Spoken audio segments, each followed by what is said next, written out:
Welcome to the Progress Report for the week of February 5th, 2020. I'm Cherish Simpson. Here's a look at highlights this week from the Eastern Progress. The death of basketball legend Kobe Bryant and 9 others in a helicopter crash has affected people all across the country and world. Nakia Mayberry says that includes here at EKU. In remembrance of Kobe Bryant, 1978 to 2020. Kobe Bryant was a big influence in the basketball world. Bryant went to the NBA directly out of high school. Kobe Bryant played a total of 20 seasons in professional basketball and won 5 championships. Outside of basketball, Kobe Bryant was a loving family man. He was married to his wife, Vanessa Bryant, whom he had had 4 daughters with throughout their marriage.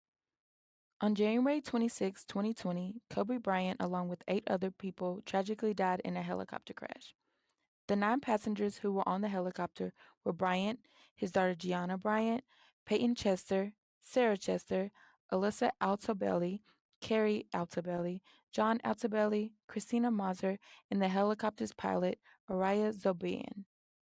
The death of Kobe Bryant has moved people around the country and even around the world. His death was an example of how big of an impact one person can have on others. EKU's men's basketball senior Mason Cooper says, Kobe had a big influence on me growing up. He was just starting to hit his peak around the time I was understanding and watching the game. Kobe wasn't just an influencer for people on the hardwood floor. He also influenced people on the field. Dale McCleskey Jr., EKU's football senior, says he influenced me by his work ethic, determination, and love for the game. Current EKU's men's basketball coach says the basketball community lost a legend way too early. His impact on the game will last forever. Our kids will know about Kobe and the type of player he was. For The Progress, I'm Nakia Mayberry. Insomnia Cookies is a chain of bakeries in the United States that specializes in delivering warm cookies. Recently, the New York-based company opened its second Kentucky location here in Richmond. Zach Steele has more. Sleepless nights no longer have to end on an empty stomach in Richmond, Kentucky, now that Insomnia Cookies is here. Insomnia Cookies was founded in a University of Pennsylvania dorm room by Seth Berkowitz in 2003. It specializes in baking, selling, and delivering a variety of cookies that EKU students and Richmond citizens now have access to. Kentucky is now home to 2 Insomnia Cookie locations, the first one being in Lexington, and now this one, located on 112 East Street in downtown Richmond. The late-night bakery serves a multitude of cookies, including M&M, Snickerdoodle, Double Chocolate Chunk, and many more. Customers can purchase cookies in the store or have them delivered from 10 a.m. to 3 a.m. on weekdays and 11 a.m. to 3 a.m. on the weekends. Brownies, cookie cakes, and ice cream are all featured on the sugar-coated menu as well. And if customers have more than one sweet tooth, a sandwich featuring 2 cookies of your choice and a couple of scoops of ice cream all come together to create the Cookie Witch.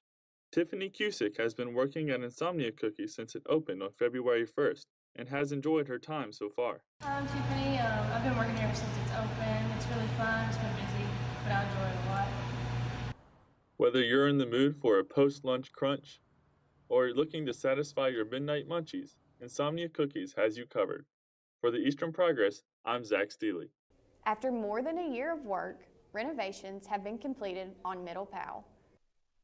The Middle of Pal houses Student Life and First Year Experience, Student Government Association, Greek Life, and also has space for students to study and hang out. And I really like this building. I'm actually an SGA and our office is on this floor. So it makes it really convenient for us to reach out to students that are studying here and ask their opinion on things that they want to change, like around campus. So I really like it here, and it's a good place to study. I think it's a really awesome place to study as well. I'm taking 18 hours this semester, and I definitely need all of the space and comfort to study. I really enjoy the little separate cubicle things they have now. That's super awesome. And yeah, there's really not much else to say. That's just a really great space to study. The EKU women's basketball team dropped their last 2 games against Tennessee Martin and Southeast Missouri State. While their overall record is 8-13, the Lady Colonels have more than tripled the win total from last season. Meanwhile, the EKU men's basketball picked up a big conference win on Thursday, January 30th. Alex Karbosh has more. The Eastern Kentucky University men's basketball team defeated the University of Tennessee Martin on Thursday, January 30th, 99-86. This win secured the Colonels their best start in the Ohio Valley Conference since 1988. The entire team, along with the fans in the crowd, wore pink shirts to honor former ball boy Jerry Chitwell, who passed away recently from cancer. EKU was led in scoring by senior Ty Taylor, who posted 27 points. Sophomores Trey King and Jamaro Brown also had excellent games, as they each scored 22 points. They were the only players other than Taylor who scored in double figures. Coach A.W. Hamilton was very pleased with the way his team played, as the Colonels played with high tempo and ferocity throughout the entire game. I'm proud of our guys. That first half, you build up a 20-point lead, you score 57 in the first half, you get up 42 shots, you force 16 turnovers. You get 12 steals. That was a great first half, guys. I mean, that was a great first half. So this was a great win for us. They're a talented team. We knew that coming in. They've had a tough schedule, and then they had to come in here and play us. So this was a great win. We're going to enjoy this for about 30 minutes, and then we got to get ready for SEMO. We got a big game on Saturday.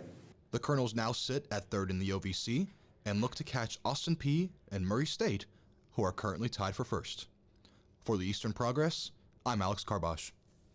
February is Black History Month, and during this time we are doing profiles.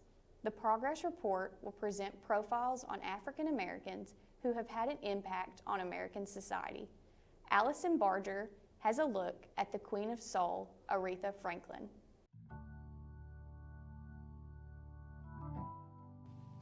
When the Detroit native scored a #1 hit with her remake of Otis Redding's Respect, it became the soundtrack for the civil rights movement and for women who wanted respect from their male counterparts. She wasn't just a one-hit wonder. Her career spanned 50 decades, and she was the first female artist to be inducted into the Rock and Roll Hall of Fame in 1987. She's had more than 100 singles that have reached the Billboard charts. She's won 18 Grammys and has sold more than 75 million albums. She's one of the most influential voices ever, paving the way for female artists such as Beyonce, Whitney Houston, and Mariah Carey.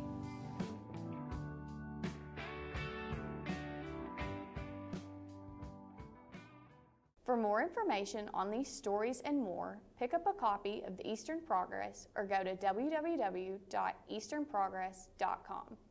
For the Progress Report, I'm Cherish Simpson.